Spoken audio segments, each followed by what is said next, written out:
call of the Hawks can be heard all the way to San Francisco. You're listening to Pod at the Palace with Curtis Wilkerson on Inside Arkansas. Oh, man. Scrolling through the chat. Seems like a lot of people angry about a blowout win, man. I got to tell you. Welcome in to the Pod at the Palace postgame live reaction show presented by Bet Saracen, Arkansas's #1 sports betting app. Curtis Wilkerson and Andrew Ellis here with you tonight to talk about Arkansas's 108-80 win over Queens. Was it a letdown game? I don't know. You won by nearly 30. Were they looking ahead? Nah, I don't really think so. Didn't fall into the trap. It wasn't a perfect performance. They did the thing again where they kind of took the foot off the gas late in this game. But the Razorbacks, folks, they took care of business. And it was drama-free. And they improved to 9-2 on the season, sets up a top 15 showdown with Houston this weekend. Brazile and Darius Acuff continue their torrid pace. I am glad, Andrew, that we were at Bud Walton Arena for a vast majority of this game instead of listening to Rodney Terry on the call the entire time. What did you make of the performance there? Yeah, I mean, I'm certainly not going to do the thing, Curtis, where I'm like, Queens, they're actually pretty good. So this was a great win. But I will say they do play a brand of basketball very up and down. They don't care how many points they give up. They're just trying to score. That kind of lends itself to the game that we saw out there today, which was Arkansas scoring at will and then not really caring what happened on the other end. Queens is very good about getting you into that game. And It's not one of those things where it's like they control the tempo. It's like, that's a good deal for us scoring 108 points. You know what I mean? So it's perfectly fine with me. I thought Arkansas was a little bit careless with the basketball in the first half. That bothers me, honestly, more so than Malik Thomas not making shots or even Malik Euan not playing a ton in this game, which I am frustrated by. But that was really the only thing that I could point to and be like, I didn't really love that. I thought Arkansas took care of business, did what they needed. I was fairly pleased with the crowd, dare I say, Curtis. I thought it was an actually fair Bud Walton Arena crowd, especially for that pre-Christmas game. But no, I'm certainly not going to be one who's over here mad because Arkansas won by 28 on a random Tuesday night against Queens. That's perfectly adequate for me, I guess. Yeah, I'm fine with that. I mean, listen, folks, it could have been worse for sure. They didn't play with max intensity defensively in the second half of this basketball game, but this was a Queens team that came in averaging 13 made threes per game. They were top 10 in the country. Arkansas held them to 6 of 25. That's 24% in there. Turned them over 17 times. The Razorbacks had 13 steals in this game. That's good because we've been asking for this team to start fueling the offense through their defense a little bit. Razorbacks shoot 56% from the floor. They shoot 14 of 28 from three in this basketball game. They have 26 assists. I'm telling you right now, that's a season high. 1, 2, 3, 4, 5, 6 Razorbacks score in double figures. There's a lot of good in this one for sure. Now, yeah, we'll talk about Malik Thomas's funk that he's in right now. We'll talk about Malik Euan a little bit, but I really don't think we have too much to be upset about in this one. Darius Acuff did it again, man. Now, you said it before we started here, just a shameful stat padding effort here. That was a John Calipari NBA type of stat padding situation, but Acuff gets the double-double, 23 points in this game, 4 more three-pointers, 10 assists, 0 turnovers. Good grief. I mean, that's crazy. And he might have been the second best player on the floor because Brazile did the thing again. 26 points in this game, only 4 rebounds, but he had 3 assists. He knocked down 5 more threes. Those two guys, I was coming into this one saying, man, they might not have much left in the tank, Andrew. It'd be cool if Leak squared, maybe took a little bit of pressure off of him. Didn't happen, didn't need to. Those two guys are awesome. Well, you didn't properly forecast the Malik thing, but you did properly forecast the 60-point half. That's what Arkansas had in the first half. They damn near did it in the second half as well. Yeah. You mentioned the shooting, 14 of 28, just unbelievable. Arkansas has done this even in games that they don't shoot that well, where their final line doesn't look that pretty. They have little spurts where they'll hit 4 or 5 threes over the course of a 3 or 4 minute stretch. I believe Acuff had 3 in the first 7 minutes. I believe Brazile had 4 in the first 8 minutes or something like that. They hit a lot of them early in bunches, really overwhelmed Queens, and it just kind of became clear, hey, if you're going to give us these shots, we're going to make them. And then once we start making them, you have no prayer of defending us. I thought that was awesome. The Acuff, the 0 turnovers part of that stat line is the really impressive part to me because, I agree, little bit shameful to kind of keep the guy in there until the 40th minute just to make sure he gets his numbers. But it wasn't like he was forcing passes to try and get that 10th assist and get that, anything crazy. He had 0 turnovers. He was super efficient. I thought the shooting was just on a different level for Arkansas. And for some of these guys, this is what we've been asking for. A guy like Trevin, a guy like Carter, who I loved his energy in this game. I don't even know what his final stat line was, but I loved watching Carter and seeing his activity today. We're starting to just kind of know what we can expect. And of course, we're not going to get, that many made shots from these guys all the time, but you're just seeing a more mature, consistent adult version of some of these guys. And it's really nice, man. This is a type of game that's easy to kind of sleepwalk through. I didn't feel like Arkansas did that, but it's also one that you don't want to go too crazy for because you got a big test on Saturday. So we're certainly not going to, as much as I'm saying, hey, we're not going to complain over a 28-point win. We're also not going to party over a 28-point win, but it was nice for me to see Arkansas just continue to play a really high level of basketball. They took better care of the basketball in the second half. I want to see them continue to do that moving forward. But when they're doing some of these little things right, I mean, it's going to be really tough for this team to guard. And dare I say, Curtis, this is the best Razorback basketball offense we have covered together as pals. Yeah, I think you do dare say that.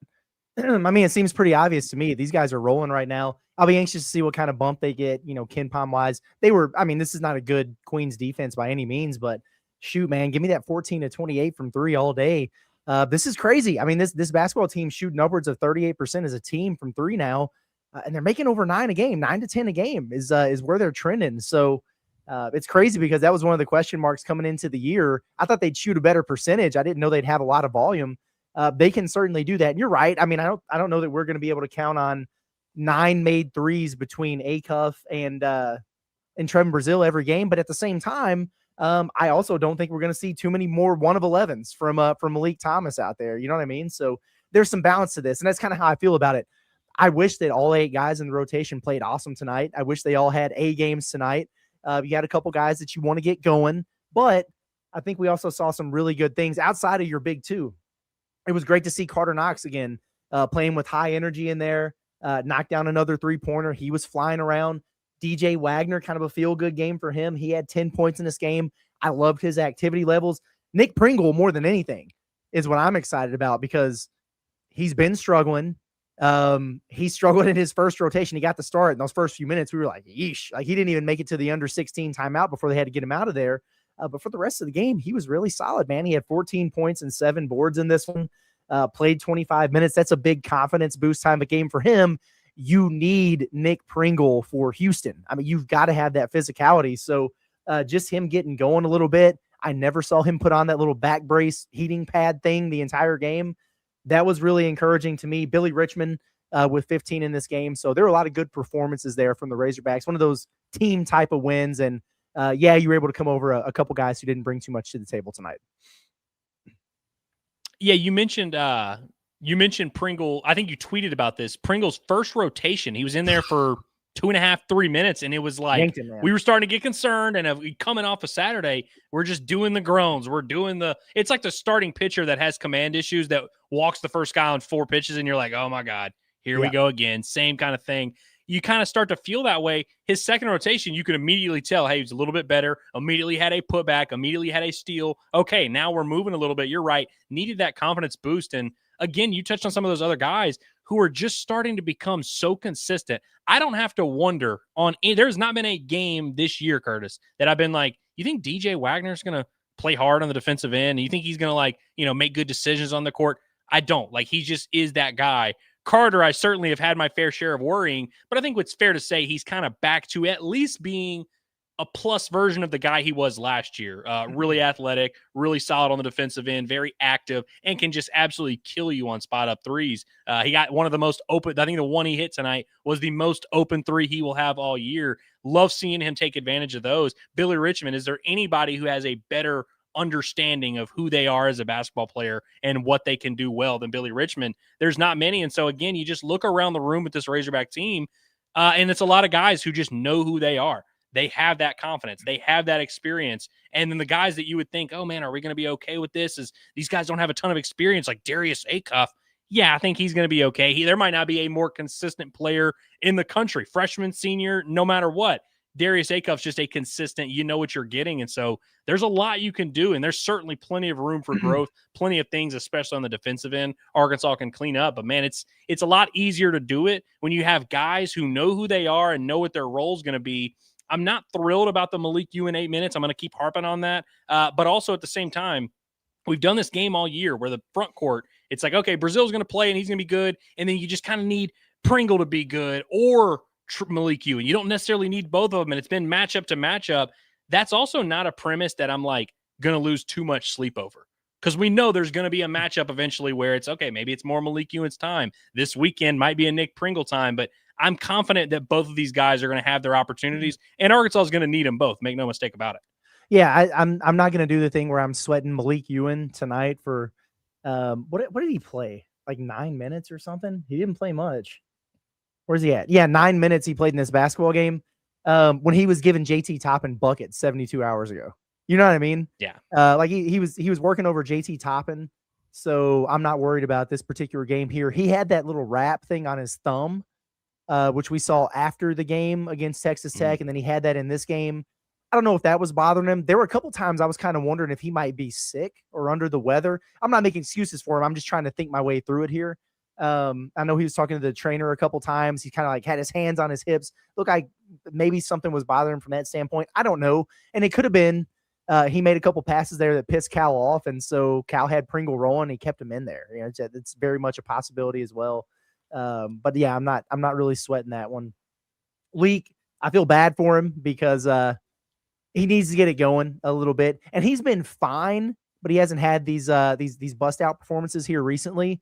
Texas Tech, what was he? I think 2 of 8 in that game, and then 1 of 11 in this one. And you could tell he was really thinking about it by the end of it there. He made a shot early, and I was like, thank God, man, there we go. And he's going to get it rolling here. His next one was way right, and it looked like he was almost aiming it. It felt like every shot he took from them, he was really trying to think the basketball through the net and was second guessing some stuff in there. Freshman things, man, he's going to be all right. I'm not worried about league, but it sure would have been nice to see him get a couple to fall because he ain't going to be getting many easy looks against Houston on Saturday. We know that for sure.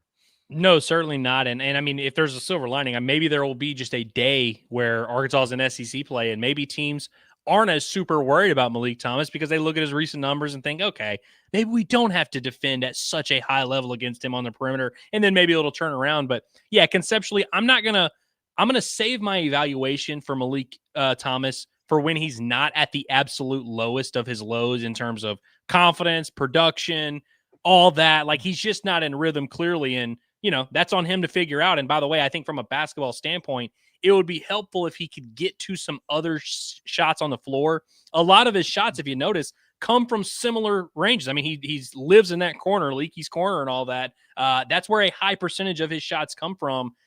Getting to the rim, there's not many clean looks he's been able to generate so far this year. And so I think that's a next step of his evolution of, hey, your shot's not falling. Okay, let's get to the line. Let's get into between. Let's find a little mid-range pull-up that we feel comfortable with that you can get to. I would like to see his bag a little bit because that's something that I never thought I would ever say, man, I need to see more out of Malik Thomas's bag, but we haven't seen a high variety of shots from him. And I'm with you. I think it's one of those things where it's like he's trying to get one to fall, and then you can start cooking. Then you can start experimenting a little bit. Maybe it needs to be reversed. Maybe start trying some different things out. Maybe you get something to fall, and then all of a sudden you're harder to guard. But you can absolutely tell he's a little bit in between, and then he gets sped up, and then he's just all over the place. But he's got time to figure it out. And I like that this team is in a spot right now where they're not getting to the end of the game and being like, crap, we have to go to Malik Thomas because you have to give us a bucket.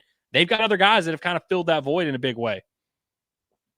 I was kind of hoping and waiting to hear what Cal might have to say just about the game, the performance in general. And then I'm sure he would have been asked about Leak and, you know, hey, is Euan good? Or it was nice to see that from Pringle, but what about Euan? You know how those questions can be asked in there.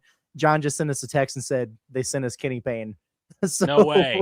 No John Calipari for the press conference tonight. So I'm going to tell you this right now. Producer John, take the night off because we will not be sharing Kenny Payne clips after this basketball game. Listen, everybody who watched from home just had to listen to Rodney Terry call this basketball game. The last thing we're going to do to anybody is give you Kenny Payne clips. It's late at night. Yeah. Hey, we told you to make the coffee and brew it and get yourselves awake. That's that NyQuil Plus right there in this one. All right. Good grief, man. That's that's funny. I don't know. I don't know where to take it from here. We're gonna get into the chats here in a few minutes, folks. But yeah, I think just a couple things there with Arkansas. The turnovers were frustrating in the first half, and it looks like they really cleaned that up. Like to your point, 5 turnovers, 14 for the game is too many. That might be a season high. I think they might have had 14 at Michigan State or something. So that's interesting. That assist number of 26 is really, really good, though. One thing I will say about Leak, he had 6 assists in this game. So, you know, he filled up the bricks, man, but he had 6 assists in this game, had a few rebounds. After his first rotation, I thought he really made some plays defensively and everything. So he kept playing. It's nice to see him not hanging his head and letting it impact the other areas of his game. That's another thing that gives you confidence that he's going to be a guy that bounces back. And we know he's got like a short-term memory and everything regardless. So I'm good from that standpoint. But, man, I can't get over Trevin and TB, you know. TB's confidence now, it's just on a different level than it's ever been. And some of the threes that he was taking and stepping into or stepping back and knocking down in this game were crazy. He had another in-game windmill. And I said, you know, I leaned over to you and I was like, it's crazy to me that it took until this point in his life for Trevin Brazile to realize he's so long. You know what I mean? Like the deflections he was getting. How many steals did he have? 3 steals in this game. I can't even tell you how many he created with deflections in there. And his impact right now is just, it's incredible. And so you look at, you know, the 2 SEC Player of the Week honors and Player of the Week and Freshman of the Week. It was TB and Acuff. They come out here and do this. You get a win against Houston. Those 2 guys are going to go back to back, sweeping the awards again. Yeah, how about that? Man, there was a stretch in this game that was like Queens would dribble to one side of the court and then look to reverse it. And as soon as the guy would pick up his dribble, you just see 4 hogs flood the passing lanes where it was like every single pass option. And you saw it a couple times where like they made the mistake and eventually stopped and relaxed. But there was like 5 or 6 possessions in a row where they were flirting with disaster there and Arkansas was about to get a run out. Yeah, I loved it. And love seeing TB just find so many different ways, even when he's scoring. A lot of those, like he had, I think it was back-to-back, or maybe not back-to-back, but 2 in the first half. You had the windmill, but before that, he had another clear runaway dunk. You hitting the threes, the confidence, like you said, on another level. What I really like about this game, Curtis, and it reminds me of like a lot of the issues that we talk about with this team. We talk about them, but it's like there's not a solution to them. You just like Malik Thomas, he goes 1 for 11. It's like, oh, well, what does Cal need to do different? You didn't have to do anything different. He just got to hit shots. He's just got to have confidence. He's got to get it going. And that's between him and himself, which is what Cal always talks about, getting the best out of these individual players. Between whether it's Nick Pringle or Malik Euan, getting one of these guys going, we just have to have the right matchups. We have to give them the minutes, and then we have to make it work. There's not really anything that I feel like needs to be done with this basketball team other than, you know, continuing to be ready for each matchup, getting all these guys healthy, continuing to build that confidence. But it's like, I don't see Cal as we move into Christmas break. I don't see Cal's like workload. Like there's not like a long list of like, all right, we've got to get our 3-point defense figured out. We've got to get our turnovers figured out. Like there's really not many things that Arkansas has to overhaul and fix about their team. They just need to get better playing together, which we're starting to see signs of already. Yeah, for sure. You know, if this team gets every guy in the rotation firing on all cylinders at once, that's when they become unbeatable. But against anybody, you know what I mean? And if you think about it, there's just ebbs and flows to a season. There were a couple games there, Samford and Winthrop in particular, where we were kind of like, oh man, Darius Acuff seems to be in a little bit of a funk. You know, they got to get him going. He's searching a little bit, but Leak is really carrying him. There's been a long stretch this season where we were like, what the hell is wrong with Carter Knox? What's up with DJ, man? We expected so much more out of those guys. And now all of a sudden those guys are kind of hooping and Leak struggling a little bit. We've been doing a thing with Pringle here lately, and Euan was coming in strong. So there's ebbs and flows. You want to get everybody, you know, operating as close to their peak potential as you possibly can. So that's what games like this are for. And you got a couple guys going, you got a couple guys who got to figure it out. But overall, these are good problems that Arkansas has, where we actually have some things to critique a little bit after a blowout win like this. But yeah, to your point you said earlier, I want to double down on this, but I did not have very much of an expectation for the atmosphere in Bud Walton Arena tonight. That was really good, man. It's a nice crowd, all things considered. Obviously, the students are out of town. We were, you know, trying to give away a bunch of tickets for this game that we came across, and wound up being a pretty good showing, and good on them. I mean, you had 9 dunks and 14 threes in this basketball game from Arkansas. So it was an entertaining one for the fans to sit in there and watch, and a good game nonetheless. Arkansas improves to 9-2 on the season. Guys, nobody wants to deal with the hassle of shopping around for insurance, man. It's lame. It's not very high on my list of things that I want to do. Well, that's why I use and recommend OZK Insurance. They're based right here in Arkansas, and they shop multiple carriers to find the best coverage and price for you, whether it's home, auto, business, you name it. Whether it's Saturdays at Razorback Stadium or everyday life, you want protection you can count on. With over 600 5-star Google reviews, I think you can count on OZK Insurance. Hit them up today for a free online quote at ozkinsurance.com or call 479-715-4200. It's OZK Insurance. Protection made simple. Okay, we're going to get into the chat here. I'm not going to lie to you. I hope the vibes are a little bit better than they were early. I had to remove the chat from my viewing here because I was looking at it. There's some in-game chat and people were, pissed off and angry. You'd think Arkansas was losing. Early on, I was seeing that. And I was like, I don't know if I like the vibes right here. It was not a perfect performance, but damn. So I hope that as we've gotten into this a little bit, people are like, oh, okay, it's going to be all right. We'll take the 28-point win and move on to Saturday. Yeah, I noticed that too. When we were getting ready to go live, the chat was a little bit feisty. I haven't seen much going on. Like I think good, most people are just kind of talking about specific things and picking which big man they hate and all that. Just normal everyday stuff, nothing crazy. That's good. I didn't want the stinking thinking to cloud how I felt about this. So I'm looking forward to some decent vibes here. We're also all on the same page about Malik Thomas needs to play better. It's like that's really what you're getting. Yeah, breaking news. Filthy Tom, we appreciate you and appreciate everybody for being in here. I like picking on y'all. This is a nice turn of events. I think it's like we had so much apathy that built during the football season. We were doing these post-game shows and people are like, we just don't care. Like, what do you even want to talk about? And now it's like you have something to really root for and be passionate about with a team that's having a lot of success. So if it's not perfect, it's like it needs to be because we're trying to go to a Final Four here. I get it. I understand. But Filthy Tom says, my daughter will be born in 4 weeks. Awesome. Congratulations. We're going to name her Avery, but I'm lobbying to change it to Darius Acuff III. Darius Acuff is a bad man. Listen, he's what he's doing right now is special. It really is. And, if you look at his numbers against the top competition, it matches with what he's doing against teams like Queens. And I'm not saying that Darius Acuff needs to be a top 5 draft pick. I understand how this stuff works, but when we're having these conversations about the best freshmen in the country or the best players in the country, you got a guy doing what Darius Acuff is doing on, a top 15 team right now. It's crazy. People are starting to catch on, but I still feel like he's being a little bit overlooked on the national scene for what he's been able to do so far. Absolutely. And I mean, Curtis, he stacks up well against whoever you think the best freshman in the country is. We could pull their numbers, and I'm not saying Darius Acuff's better than all of them, but there's an argument for Darius against literally pretty much all of them. But also the Cal conversation of all these great players that we know have been coached by John Calipari. I'm not saying Darius Acuff's better than all of them, but I would urge you to find me a freshman guard that played for Cal. There are many, by the way, that had great numbers and did all this great stuff.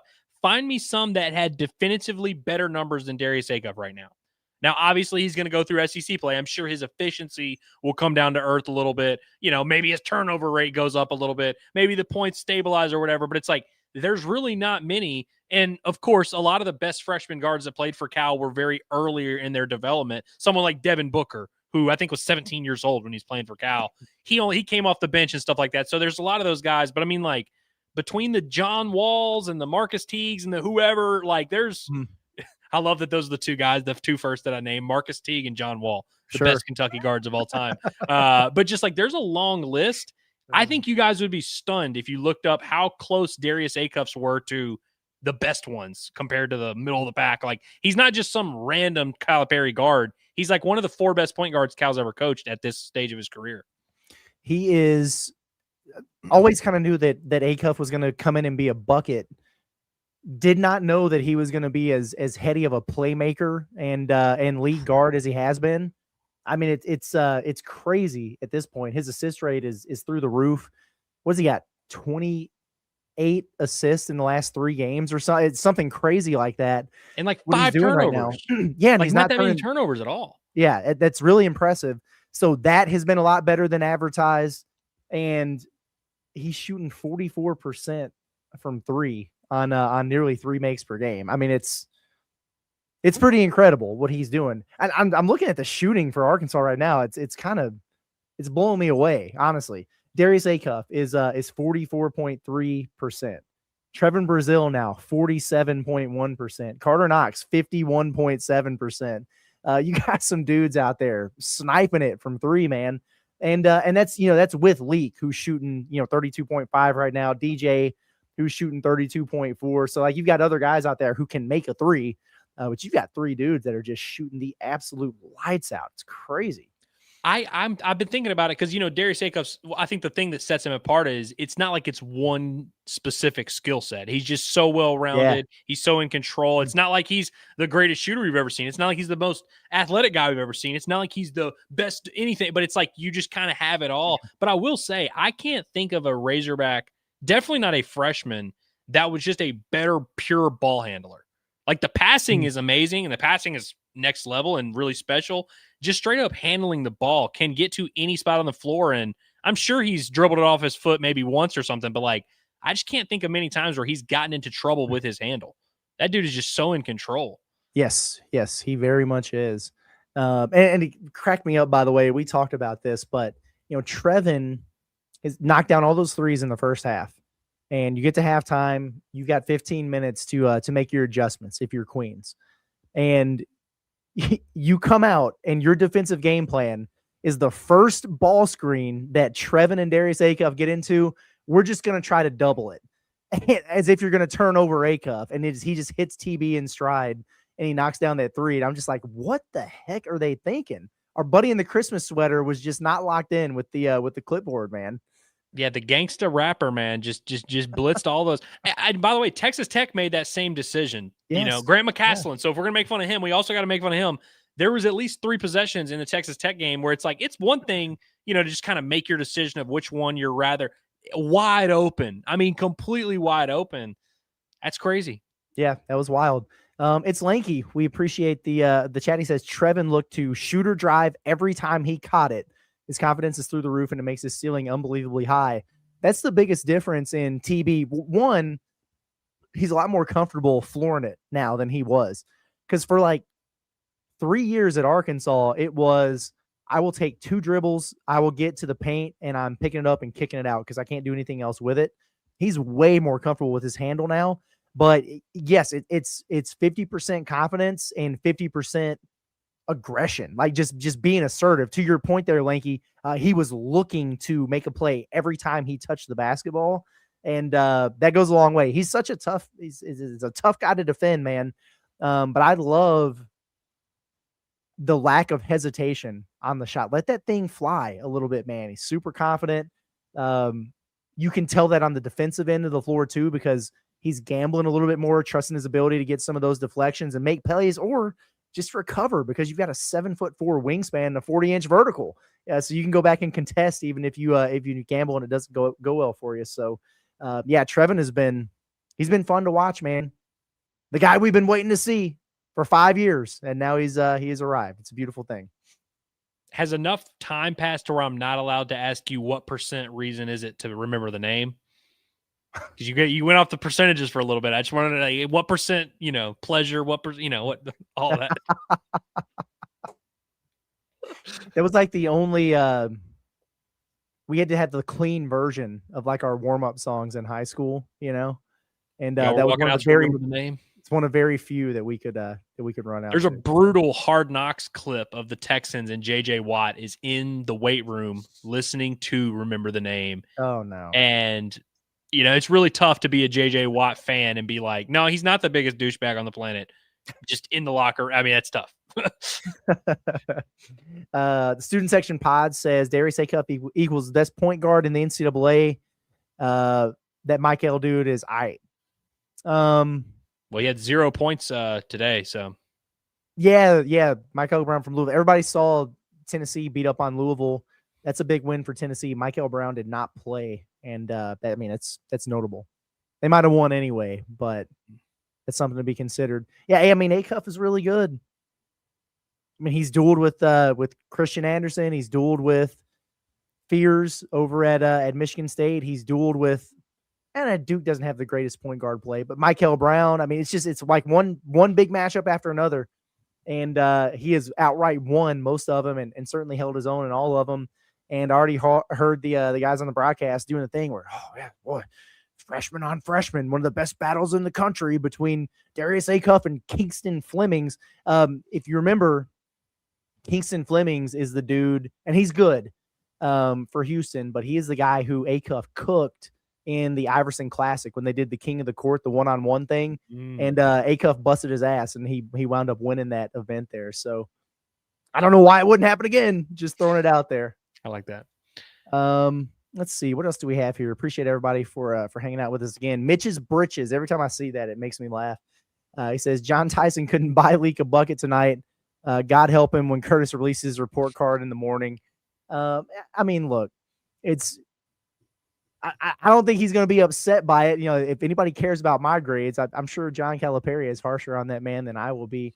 But like I said, I'm not worried about him. He needs to get it going. He needs to start making some shots. But I was at least pleased with his ability to not let the missed shots impact other areas of his game. You know what I mean? I mean, he's diming it out there. He was playing defense, and that's good. And Arkansas won. So he's not going to get an F. Nobody will get an F in this game. Malik Euan doesn't even meet our criteria to grade. He didn't even play enough minutes. Yeah, wow. So does he have enough stats? Like, did he record any stats? A couple turnovers. Wow. Yeah, you won't even have to grade him. Yeah. So I'll talk about him though, for sure.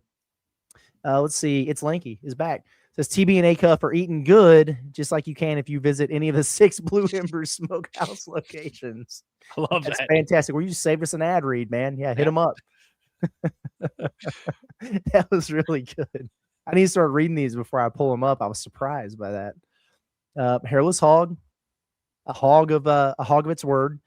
Appreciate the super chat. Says feels good to be in a position to get fake mad over a 30-point dub. We used to do that in the 90s too, when we only won by 50. Yeah. I mean, listen, like there are ways to win a blowout game and still be legitimately dissatisfied with your team's performances. Like I understand that is a real thing, and I'm not even saying tonight was really like a performance you couldn't look at and critique in some ways, but it is really tough. That's a tough sell for me because like I was there, I was in the venue, and we had good seats. Like make no mistake about it, we had very good view. Shout out to Nabes for that, and Cameron, by the way, we had a great time. Yeah. But like there was never a point where anyone in that arena even considered anything other than the Arkansas Razorbacks winning by minimum 20. Like that wasn't even on the table for 1 second. It's hard for me to feign anything at that point. Now, my attitude would have been a little bit different had they not covered, and they flirted with not doing so for a minute there. I'd even changed in my notes. I was like, they did the thing again where it was the F around gang, you know, in the final few minutes or whatever. But shout out to Aiden Kelly for making a free throw. Carletwa hit a 3, I think. So shout out to him. By the way, I didn't realize it was his first career points. Like we've seen Jaden Carletwa playing important basketball. games. Yeah, that's unbelievable. They tweeted out like a picture of all the guys celebrating with him and stuff like that, and like which, by the way, I guess you can. I mean, I don't want to steal your Carter story here, but kind of make a little bit more sense why he would be propping up Jaden, being like, "Yo, you're going to score your first points today." That's right. Yeah, Carter and Jaden were sitting beside each other on the bench, and it was in the first half. Arkansas had just hit like its 10th 3 or whatever, and it was a celebration. And we watched Carter, and he hit Jaden on the shoulder. And he was like, "You better get your ass ready." Which, by the way, Arkansas gave up like a 7-0 run right after that, and Carter had to go into the game and was like, "All right," but still, that was a very funny moment. It was cool, and he hit the 3, so good on him, man. You love to see it. Sharkensaw, appreciate the super chat. He says Cal sending Kenny Payne to the press conference says a lot without saying it. I guess he probably did that like, I don't know, 2 or 3 times last year for the post game. Dude, he did it for conference games, like legitimately. He has done it for conference games, and I think it's the first time he's done it this year, which is interesting. But he says all night Cal seemed very upset and annoyed. I love the energy the squad started with tonight. Dude, I got to tell you, I agree with like every single word of this, Sharkansas. Yeah, I was really pleased with the energy they came out with. A lot of confidence. That it was a fun start to that game. I mean, they were down 5-0 or whatever right out of the gates, but they figured it out pretty quick. But yeah, I will agree. Cal did seem very annoyed like the entire game. Even when they were up big and everything. I know you want to continue to coach them through that, and you don't want to let things slide just because you got a 30-point lead or whatever. But he seemed pretty irritable with the fellas tonight. I will admit. We just got breaking news from the chat. Jacob Twinick. Anyways, he says Chuck Barrett said Cal was sick, which matches what everyone saw. Frankly, yeah. Okay. I wouldn't be surprised if there was a guy or two on the team that was maybe a little bit under the weather. I don't know, but which if he was sick, it wasn't like he was just on the bench chilling because he was under the weather. Maybe it had him a little extra irritable, but yeah, he did not like that young ref, man. That young man that was out there officiating. Cal was he was all over that dude. So Cal has gone full Robert Moore in terms of asking for a review on every single play. Yes. And by the way, Curtis, you'll know the guy. Who's the guy's name that has the video monitor there? Buddy. Kevin Buddy. Okay. Because he looks back to him, and I saw him at least 3 times tonight go, no, like we this isn't really a reviewable one. Like we're good. But Cal at least 3 times every single game asks for a review from his bench. And then, by the way, they are undefeated on reviews this year. So credit to old boy for just never missing. This is very true. What else was in there? Oh, that was it. Yeah, he was annoyed with the team at times. Miss Dansman, thank you. We appreciate that. Super chat. She says, I told Danny tonight, this is what Arkansas athletics should be. Fun, exciting to watch. We deserve it. Finally, hashtag WooPick. So I like that. It was a fun game to watch. I catch myself. I'm getting better about not overreacting to a lack of effort on defense when you're up by 30 against a mid-major. You know what I mean? Sure. But there were times where I was like, come on. Like, really, this dude in the paint again, an offensive rebound. What are we doing? I was feeling some of that. So anybody who's a little annoyed by it, I get it. But to be honest with you, and you don't want to like create bad habits or anything, but did you want them to go 110 miles an hour for all 40 minutes of this game when you have it under control with what you got coming up on Saturday? I'm not really too stressed over it.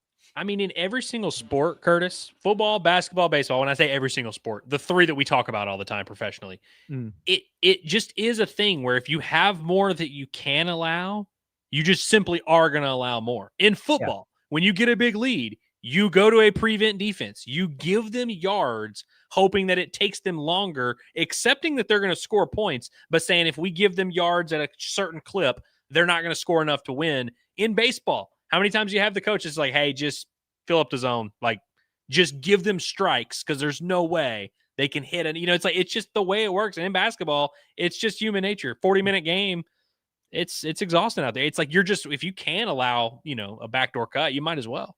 Yeah. Yeah. I mean, why not? I mean, you might as well. Gunny 1985, appreciate the super chat, says, I hate to see Acuff go. He is definitely a top 10 pick in the draft. I mean, he very well may be.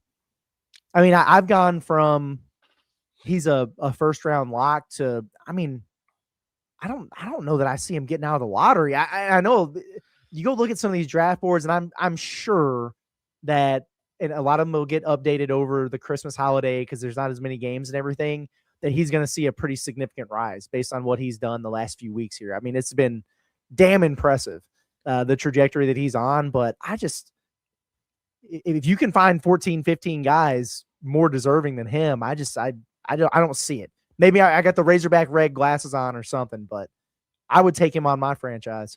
The lack of weakness is the reason why it's like, because I think there's plenty of guys, the draft is all about obvious ceilings, right? And so it's like, there's other guys that you can make cases for in terms of ceiling and all that. And obviously those are good cases, frankly, like guys that are these freak athletic guys. Yeah, I get it. But it's like, there's not many guys that you can just definitively, without a doubt, guarantee are going to be better than Darius Acuff as a pro. Just because Darius has just shown you more. He's shown you so many different skill sets. And frankly, all the cases you can make against Darius, I just don't really buy. Because if you're going to make a case against him, it would be, well, he's not the biggest guy in the world and he's not the most explosive athlete. I agree with both of those sentences. I just am not convinced that those two things prevent him from being one of the best basketball players on this planet. I watched James Harden. A Rockets fan. I watched James Harden, who's 6'5". He's a little bit bigger than Darius Acuff, but he has as much athleticism as you and me. And I watched him give everybody 30 and 10 every single night for a decade. Like, it's like these guys, some of these guys are just built different, and you can see it from a young age. And Darius is, he is from his high school career to now, like, he could not have possibly done more at this stage as of December, whatever it is, at 10 p.m. He could not have done more to put himself in a good position. Until that changes, I don't see how you tell that guy, no, you're not a lotto. Yeah, absolutely, man. And if you're going to be a little bit undersized, and by undersized, we mean height, He does have plus, because he's built like a strong NFL safety. Seriously, he legitimately is. And he's got a plus wingspan. That's all there. But if you're going to be 6'2", 6'3", and you're going to make it in the league, there's three things that you have to do. You have to be able to dime it. You got to be able to see the floor. You got to be able to facilitate. We've already talked about his assist to turnover ratio. You got to be able to knock down shots. He's shooting 45% from three. You know what I mean? And then you got to be able to defend. That's the area he needs to continue working on. And he's made improvements already this season. But the dude is checking pretty much every box that you need to in terms of production here so far. Good on him. Bo, thank you for Super Chat, says, say TB maintains or even slightly regresses his current stats. Best guess on draft slot. Now, he's one where when I say ceiling, I don't mean his ceiling as a player. The highest possible draft position for Trevin Brazile, I feel like would be like 12th overall. And that would be like if everything went well. And I'm saying that to illustrate that, like, he's a fifth-year senior. You just don't see fifth-year seniors get drafted. There's maybe one per year, like one every year, and only on a good year. There has to be a special case. And most of the ones that they've had, like an Obi Toppin, the team regretted it, where they're like, damn, why did I take this 38-year-old man 7th overall or whatever? Like, it really doesn't happen much that guys who have played as much college basketball as him get drafted that high. So it's like, I would say early second round, based on the criteria that we've been given here, that he's a 12 to 14 per game guy, efficient from three, playing active defense. I could see him being an early, like 35th overall pick type of second round guy, which is pretty close to as like high as a guy like that can get drafted, frankly. Yeah, I think so too. And again, to your point, that doesn't have a whole lot to do with his production this year. If this was freshman TB doing that, good Lord. Take him 3rd overall or something. It's crazy. But the injury history, the age, that stuff factors into it. But yeah, I could see that. If Arkansas has a really good year and we think that they are, and he continues to put up crazy numbers and everything, he might be able to slide into the back end of the first round there. Especially if you have the same deal where some guys are opting to go back to school and play for another year with NIL money and stuff. We saw how that kind of moved certain guys up the draft boards a little bit. Maybe he could sneak in there. It wouldn't be crazy. I would also say that there's obviously the second half of the first round, those are playoff teams that are competing. Yep. So teams that are looking for a very specific skill set to fit into their playoff rotation.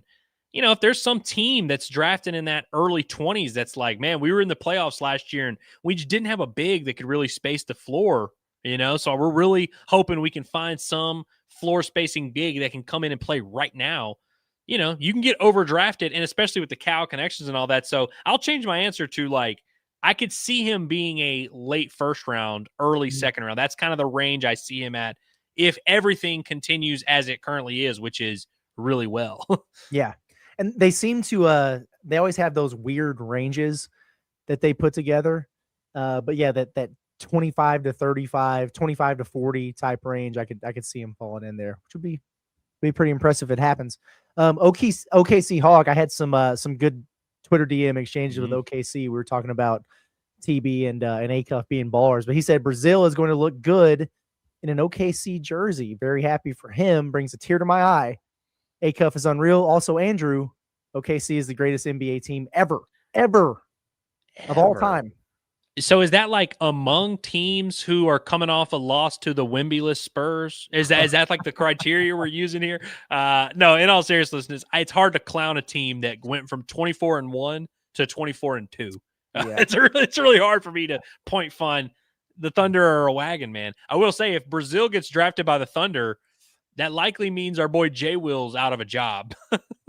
Yeah, that likely means Jay Will needs to find something else, like find somewhere else to go. Yeah, fries in the bag, buddy. Just kidding. He'll find a home somewhere. That'll be interesting. I want to keep that pipeline going though. Keep getting the pro hogs over there. Prodigy says, offensively, we found our identity. Feels so good to know. Also, Bleacher Report sucks. What was Bleacher Report doing? I guess maybe a mock draft. I don't know. Haven't looked. When I think Bleacher Report, I think mock draft. So yeah, Bleacher Report. I can't believe they're like still cooking. I remember reading Bleacher Report when I was in like junior high. Yeah, I remember. But matter of fact, I remember Bleacher Report because they projected Arkansas to win the national title in 2012. They were like way too early, top 5, and they like picked Arkansas to win. And I remember being like, dude, Bleacher Report, those guys know ball. And then Arkansas went 4-8. Yeah, exactly.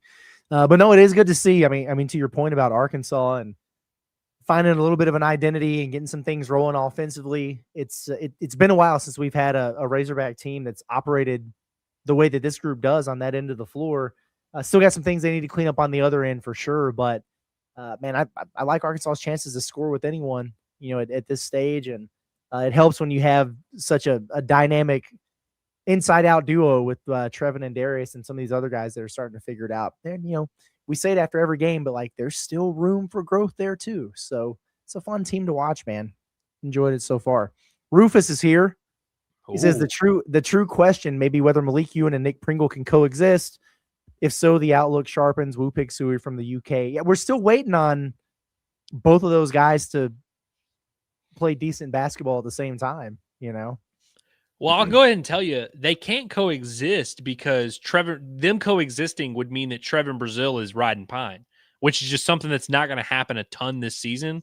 Yeah. I guess when he says coexist, they mean be good in the same game. Can one of you play 22 minutes, one of you play 18 or something? Yeah, and really I feel like it's going to have to be like smaller numbers than that, or maybe one of the numbers is smaller, but it's like, yeah, that's going to be like the challenge. But make no mistake, like even in that context, it's going to be short spurts and separate of one another. Like I really don't think that we're going to see much, occasionally maybe certain matchups, but like they're really not going to have to play together hardly at all. No, I don't think so. Down the stretch, Trevin Brazile is going to play 32 minutes, 34 minutes a game, realistically. Yeah. And I think they are starting to realize too that they're finding something with the small ball lineups, especially tonight. Yeah, and in the SEC, most teams you'll be able to get away with doing that for stretches.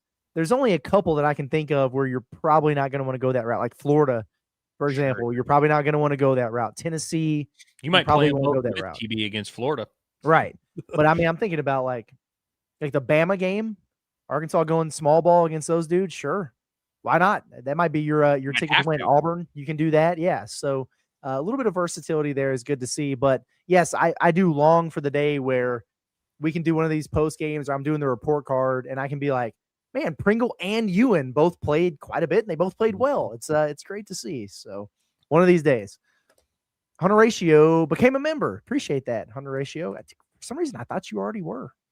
I think he goes back and forth. Like he kind of Okay. Which, by the way, like perfectly respectable move, frankly. Yeah, a member in my heart. That's for sure. Billy Richmond Enjoyer. We appreciate the super chat. Followed up there with Ned Curtis tonight. My life is complete. Do you think that's the young man that we ran into on our way out? Yeah, I think so. I'm gonna guess that is him. Which cool. I cracked up because he was like, "Hey, I remember you from Hog Sports," and I was thinking, I was like, "Dude, he's got to be like young." But then I was like, "Dude, that was only 2-3 years ago." But it just feels when I hear Hog Sports, that sounds like the olden days. Yeah, for sure. Well, it was nice to meet you too, and appreciate everybody who comes up and says hi and everything like that. We get a kick out of that when people are like, "Oh man, listen to you all the time" or whatever. It's like, really? I wouldn't listen to me, but thanks. We appreciate it. But no, that's very cool. Let's see here. We're getting to a few other chats. We appreciate all the super chats from everybody, but we got a few more minutes to kill here. And we don't have any clips because, like I said, we're not trying to put y'all asleep with Kenny Payne there. But let's see. Yeah, from Hogball, I know some people might have come in, a little bit later here. We talked about it some earlier, but he says, why did Euan not play in the second half? Would have liked to see him get going before Houston. I don't know why Euan didn't play in the second half. What I will say is I have the sense that was understood before the second half started. Like, I don't think it was a surprise to Malik Euan, because when they came back out for warm-ups before the start of the second half, Euan had his t-shirt on and he was just kind of off to the side a little bit. And then he was sitting on the bench. He was talking to one of the trainers over there. I don't know if he got some medicine or what was going on over there. And to me, he looked like he didn't feel well. And I don't know for sure. He might not have felt well because Cal hurt his feelings yelling at him or something, for all I know. But those were our observations, and we were pretty close to the bench. And then he had that little thumb wrap on, and then suddenly at the start of the second half, he didn't have it on anymore. So I just assumed it was like a foregone conclusion that he wasn't going to play in the second half. But I don't. His body language was fine. He was up. He was cheering the team and everything. Like, I don't think he's doghoused or anything like that. I know that's a popular question right now because he'd been playing well and looked like he kind of passed up Pringle a little bit. Then all of a sudden Nick's playing the whole game and Euan didn't play much. So it's a fair question to ask, a fair thing to wonder about, but I don't think there's anything to read too much into it with, personally.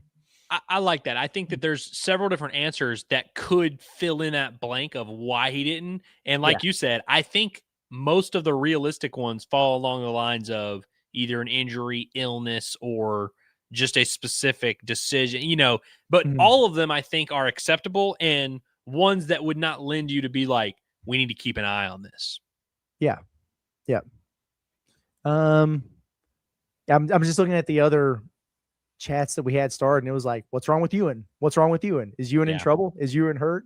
So I think we got most of those. Horatio wants to know what's wrong with Pringle's hands. Feel like he can't catch a pass. Listen, he's involved in a weird exchange, whether it's like a threw it, didn't know you were there, or a, tried to turn around before I got it, or, there's three guys fighting for it. Like, he's involved in a weird Butterfingers exchange at least twice in every ball game, which is saying something because in some of these games he hasn't played a ton. Very, very weird on the hands thing. Doesn't seem to, that's him and Euan. I feel like some of their biggest problems is they just don't grab the ball with both hands. Yeah. Yeah. It's can be maddening at times there. And some of it with Pringle too was I don't know. It seems like he's always looking for the lob, which he should, because he's so athletic, like throw it up to him. And yeah, you touched on it a little bit there, but like the bounce passes aren't always what he needs. And I think Billy, it was Billy, had one to him that was just poorly placed. Malik Thomas had one to him that wasn't very well thrown. It's like some of it wasn't on him, but yeah, there were others that just hit him right in the hands. It's like, my guy, come on, man, what are we doing? Gary D wants everybody to know that Arkansas's paint defense was bad from start to finish. I would agree with that, frankly. But also, it's like, I don't know. Yeah. Like, I think the 3-point line was the priority. And so some of those guys where it's like, hey, a good shooter who's not great inside the rim, let him drive and let him throw up something. And frankly, some of the shots they were like getting a roll in. It was like, okay. I'm trying to think. I know Malik Thomas had a run there early in the first half where I felt like he got scored on like 4 times in a row at the rim. And I was like, dang, man. Trying to think who else was the culprit in there. Yeah, it was very weird. I just don't think like Arkansas came into this matchup being particularly worried about at the rim. I think they were prepared to live with that. And frankly, maybe we could look at it and say maybe they shouldn't have been prepared to live with it. But I think against Queens, like I think they were kind of thinking, I don't think these guys are just going to attack us at will. And in the way it worked out, they kind of did, but it's like, I think it just, in this matchup, that was more of a matchup thing. I'm a It little wasn't bit like they were just like surprised. posting them up. No, they weren't. Arkansas only had 2 blocks in this Interesting. game. I'm a little bit surprised at that number. 16 second chance points.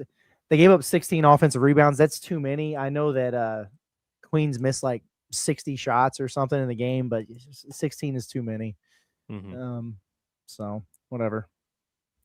Rufus says, one does consider the pilgrimage to Bud a holy sight, if only to shake hands of Curtis and Andrew. Must go to work now, gents. Good night, chat. When he said that, it just cracked me up because it is. I mean, he's telling the truth. Like it's daylight where he's at. Yep. Rufus, man, we would love to shake your hand, man, and get you a pint. We would absolutely love that. And regardless of if that ever does happen, we appreciate you and your words, and just the fact that you're supporting, man. The fact that you're just tapped in on your boy Cal. Like, I love that, and we support you. It's good stuff. Pull this up. We can kind of segue this into a little look ahead into Saturday, and then we'll get out of here. But a jaded sports fan says the Hogs will have to take care of the ball Saturday. Houston plays football out there, and the refs seem to let them play their style of ball. Yes, this is true. It's 100% true. Arkansas, a little bit uncharacteristic with the turnovers tonight. I mean, they are in ways the best team in the country in terms of taking care of it.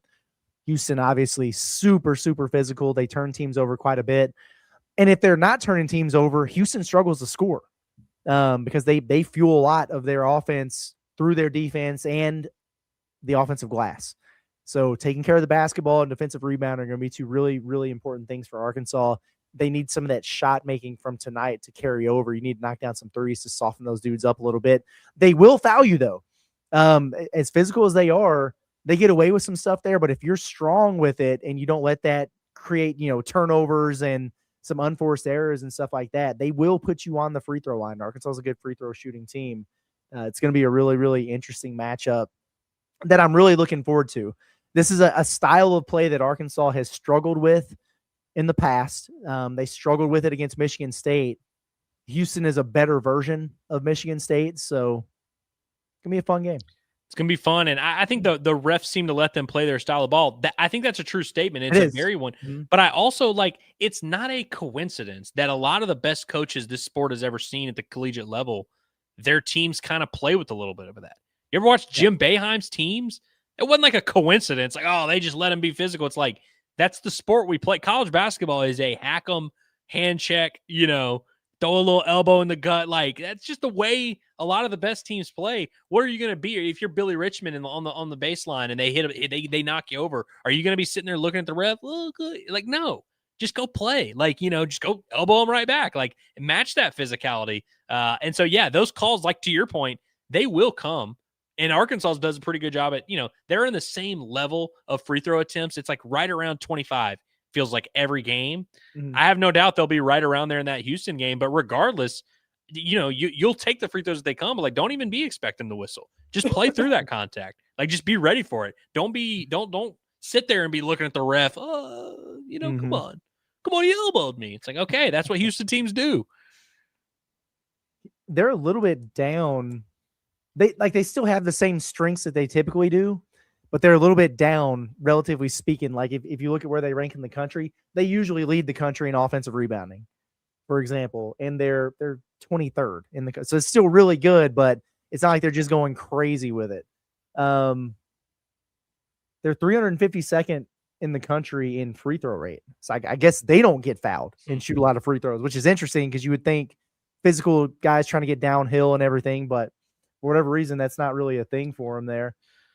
Defense is usually number 1 in the country.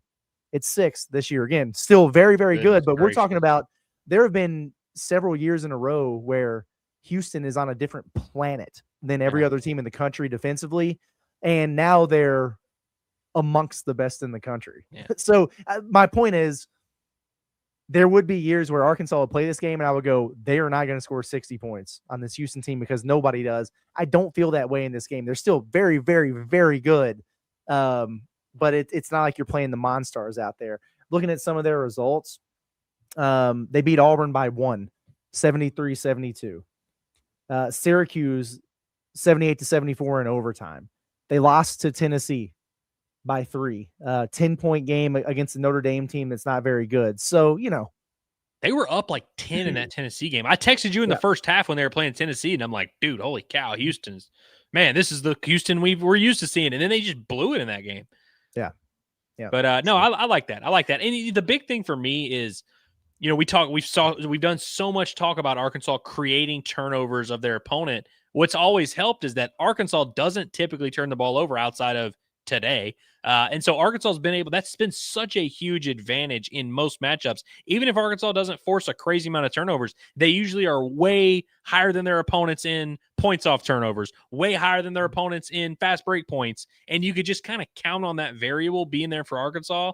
I don't think they're going to have that big of a discrepancy, but if they can just kind of take control of the ball and like really not turn the ball over a ton, I think you're going to be in good shape there. I like the free throw discrepancy that Arkansas gets fouled at a pretty good rate and Houston fouls at a pretty high rate and doesn't draw any fouls. I mean, if you're in charge of the turnover discrepancy and the free throw discrepancy, you win the game like 90% of the time. Like that's huge. Not to mention the 3-point shooting and all that, things that I think Arkansas can and should do well against Houston. Sure. Yeah, very interesting. 352nd in free throw rate on offense, 244th in sending teams to the line. So see what happens. Last one here we'll call today from NWA Sportsman says, can't afford TB to get caught up in Houston's physicality and start getting cheap fouls or attack. Yeah. He was very handsy today and only got called for, I think, 1 or 2 fouls. He flirts with fouls more than most players. He does. It is worth pointing out that TB's matchup is going to be JoJo Tugler, who is the best defender in college basketball. That dude is elite level defender. So that's going to be a hell of a matchup there for Trevin. And hey, he's going to have an advantage though from a size and length standpoint. Tugler is, I want to say he's like 6'8". Yeah, 6'8", 230. But he is one hell of a defensive player. Trevin needs to soften him up a little bit like he did Toppin. Knock down a 3 or 2 early and get out on the break a little bit and run on him. But he's the type of guy that can take your best player out of a game. So that's going to be a really good matchup there for TB. Well, not an offensive guy. Trevin is going to have to do his work without the basketball in his hands. Because I would imagine if you're Tugler, you're not, like you think, your best defender against a really good scorer, it's kind of a one-on-one isolation type of thing. TB, a lot of his shot attempts are off the catch, whether it's at the rim or out behind the 3-point line. I think he's going to be very aggressive with Trevin denying and not letting him catch the ball in spots that he likes, obviously around the rim, not going to let him expose his length advantage there. I think he's going to be very physical before Trevin even gets the ball. So Trevin's going to have to do his work, to get open and get his looks. But I think once he's open, the look should be there for him because you should be able to shoot over him. You should be able to finish over him if you're getting up around the rim. But I think getting to those spots and getting the ball is going to be easier said than done in this particular matchup. I'd imagine that's going to be Tugler's main priority. Don't even let him touch the ball. Yeah. Yep. If he does, I think you feel pretty confident. Trevin's not going to take him off the bounce. He's probably not going to post him up. That's not really his game. Right. I think he's not letting him catch it. Yep. I would agree. All right, let's get out of here. Any final thoughts? No, other than just thanks for being up at 11:06. It is, man. Appreciate everybody for sticking with us, and Rufus, have fun at work. But yeah, this is awesome. Can't wait to watch the team play Saturday, man. I'm fired up. I'm pleased with tonight's performance. Yeah, me too. A win is a win is a win. You won it by 28. I'll take it. Y'all have a good night. Appreciate everybody for tuning in. Subscribe to the YouTube channel. Check out the report card tomorrow morning. Check out Inside Arkansas Live at noon. Turn the notifications on. You guys know the drill at this point. You know all the things you need to do. If you're up at this point, I assume that you're one of the sickos that hangs out with us on the regular. So if you're not subscribed by now, I just don't know if you're going to do it. And shame on you if that's the case. But thanks anyway for watching. We do appreciate it. And we'll see you guys next time. For Andrew Ellis, been Curtis Wilkerson with the Pod at the Palace. See you guys next time. Have a good one.